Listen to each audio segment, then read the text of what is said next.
এত দ্রব্যমূল্য হলে চলা মুশকিল আছে। বাংলাদেশের মানুষও তো সীমিত হয়, কোটি কয়েক টাকা আয় করে আর বাজার করতে গেলে টাকা থাকে না। পবিত্র মাহে রমজানের শুভেচ্ছা। রমজান মাসটি মুসলমান ধর্মাবলম্বীদের কাছে খুবই গুরুত্বপূর্ণ, কারণ তারা বিশ্বাস করেন এই মাসে রহমত, মাগফিরাত, নাজাত পাওয়া যেতে পারে। তাই তারা খুবই গুরুত্ব সহকারে এই মাসটাই ইবাদত বন্দিগি করেন। কিন্তু বাংলাদেশে দেখা যায় যে এই রমজান মাস আসলে নিত্য প্রয়োজনীয় পণ্যের দামগুলো বেড়ে যায়। এতে দুশ্চিন্তার ভাঁজ পড়ে নিম্ন আয়ের খেটে খাওয়া মানুষদের কপালে।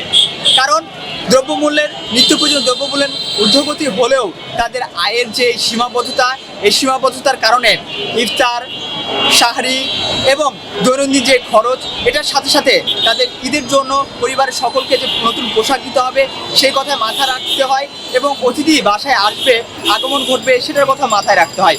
দিয়ে তারা দুশ্চিন্তায় দিন যাপন করেন। আজকে আমরা জানার চেষ্টা করব এই নিম্ন আয়ের খেটে খাওয়া মানুষদের রমজান কেমন কাটছে। অন্যান্য দেশে কিন্তু এই রমজান মাসে সব কিছুরই দাম কমে যায়, মানুষ শিথিল করে। রমজান মাস রোজার মাস, বরকতের মাস, আর এই দেশে রমজানের উপলক্ষে দামটাকে বাড়িয়ে রাখে। দুইটা ছেলে লেখাপড়া করে, জিনিসপত্রের যে দাম তাতে আগের চেয়ে বরঞ্চ এখনই আল্লাহর রহমতে খারাপ আছে, ভালো নেই।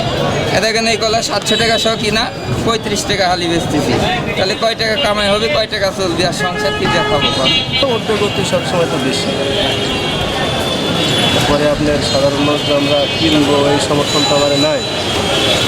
আর গাড়ি যে কিনতে যাবো সুযোগও নেই, রিক্সা চালাই।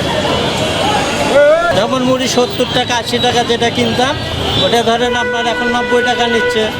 ধরেন খেজুরে একটু কম দাম আছে, আর এমনিও স্বাভাবিক মনে করেন যে তরমুজ কিনলাম হলে 70 টাকা 80 টাকা, মানে যার কাছে যেটা কম পাচ্ছে বাজারে, এই হলো পরিস্থিতি। জিনিসপত্রের দাম বাড়ায় না, এটা পুরো একটা মিডিয়া সিন্ডিকেট আছে। এই সিন্ডিকেটের দ্বারা এই জিনিসপত্রের দাম বাড়ে, তাছাড়া বাড়বে না।